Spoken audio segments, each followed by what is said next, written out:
salaamaaleykum maa ngi nuyu le monde entier particulièrement le Sénégal di nuyu aussi Libreville moo jóge bëggoon am message yu ma lancé à travers les Sénégalais qui vivent à Libreville au Gabon surtout dama gis ne ils sont maltraités là-bas à faute de carte séjour ñëpp xam nañ ni Gabon c'est un pays extrêmement difficile contrôle yi partout da ngay dox sax ñu lay contrôler mais dama gis ne parfois ils arrêtent des Sénégalais même étrangers mais lu ñu fekk ci yow dañ koy jël su fekkante ni da nga liggéey sa mois ñu fay la ko si tu mets ça dans ta poche bu ñu la fekkee la première des choses bu ñu la contrôler tu n'as pas de carte séjour dañ lay dugal seen oto yi dañ lay palper lépp loo yor dañ koy jël te xam nga système boobu aussi xam nga gouvernement Sénégal war na ko jël au sérieux parce que étranger partout la nekk Gabonais yi ñu ngi fii au Sénégal ils vivent leur vie correctement kenn sonalu leen mais donc suñu frères yi nga xam ne dañ nekk Gabon di souffrir à cause de manque de carte de séjour ça aussi nit ñi war nañ ci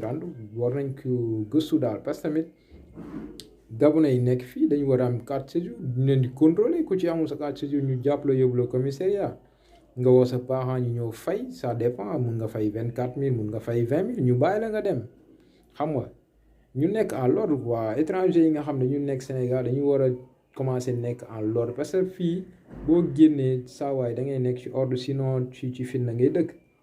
xam nga loolu aussi gars yi dañ ci war a gouvernement bi ci war a bàyyi xel bu baax a baax parce que les Sénégalais du Gabon souffrent waaye man am naa ci ay xarit yoo xam ne non dañ leen jàpp mais dañ leen maltraité xam nga toute une journée nangu lépp lu ñu yor xam nga muy téléphone de classe tout ils prennent tout ils s'en foutent quoi xam nga benn moment donc loolu nguur gi war na ci bàyyi xel te parce que Gabon tamit carte séjour du da ngay ñëw rek daggu ko une carte séjour boo xam ne da ngay fay ay 800 900 000 xam nga man gis naa copain boo xam ne par business il a payé 1,5 million pour avoir sa carte séjour donc tu vois que ça c'est pas facile quoi ñëpp xam nañ ni crise bi c'est partout dans le monde crise bi c'est partout au Gabon partout nit ñi ngay sentir ne pays bi ça devient de plus en plus difficile quoi donc nit ñi war nañ ci bàyyi xel gouvernement bi aussi war na mën a tëral genre système boobu étranger bu nekk Sénégal tu dois être en règle quoi tu as ta carte séjour xam nga contrôle yi dafa war di am mais man mun ma concevoir tu quittes de Dakar ici tu pars jusqu'à Louga tu n'as ni carte d'identité rien du tout et tu fais ton voyage calmement ça aussi nit ñi war nañ ko xoolaat xam nga tey Libreville su fekkee da nga nekk ci capitale bi tu es à Libreville mais tu ne peux pas partir à Toumane mooy li gën a jege mu ngi mel ni nga ne Dakar ne Diamniadio tu ne peux pas dañ lay arrêter xam nga soo yorul carte séjour non tu bul sax génn naan da ngay doo génn tu es à Libreville tu fais tes tours à Libreville calmement parfois on t'arrête tu payes on te laisse donc tu sens que c'est un peu difficile quoi la deuxième des choses mooy dama gis ne Sénégalais yu bari lii dama ko gis man déjà bi may ñëw Sénégal dama bokkoon ak benn gabonaise elle s'appelle Adrienne parce que ñun dañ def escale dañ jógee Libreville def escale Casablanca donc biñ nekkee ci embarquement bi pour transiter vers le Sénégal ci lañ toog mu approché moi ne moi ça va oui tu es un Sénégalais j'ai dit oui je suis un Sénégalais elle m'a dit que moi je pars au Sénégal mais c'est la première fois je dis ah bon mais tu pars au Sénégal c'est ta première fois tu as des parents là-bas ou bien ci la ma ne oui man je ne connais pas mon père mais j'ai eu des contacts par ses proches qui étaient au Gabon qui m'ont mis en contact avec la famille de son père donc j'ai eu ces contacts c'est pourquoi je suis venu découvrir la famille de mon père quoi mais une histoire triste man daf ma ko wax sincèrement à l'aéroport j'étais tellement KO ba nga xam parce que cas yi dama ko gis foofu Gabon Sénégalais yi am fay doom abandonné leen xam nga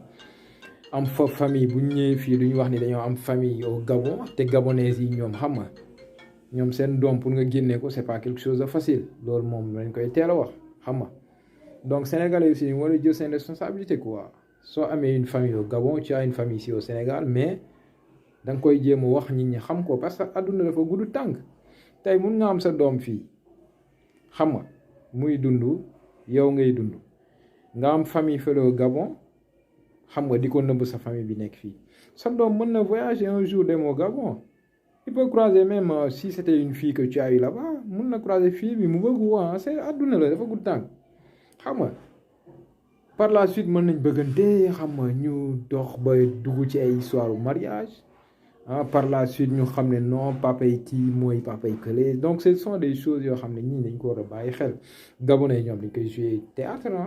parce que Gabonais aussi moom sa vie c'est comme ça il peut ici faire un enfant à Dakar il part à Louga il fait un enfant il part à Saint-Louis il fait un enfant à Casamance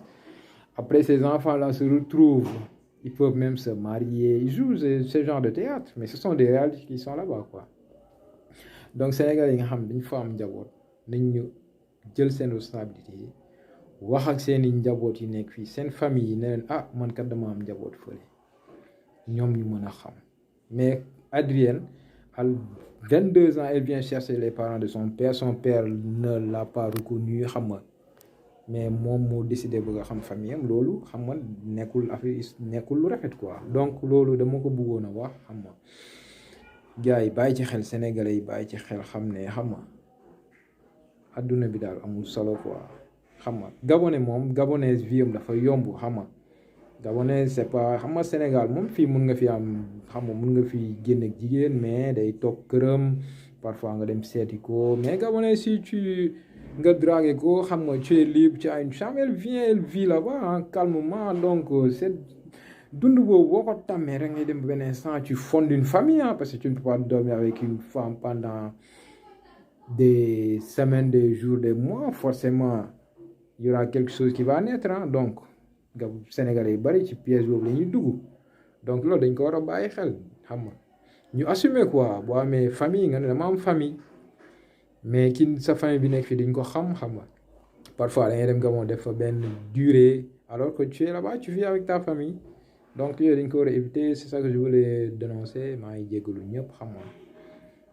di baalu ñëpp quoi yaa ngeen jëf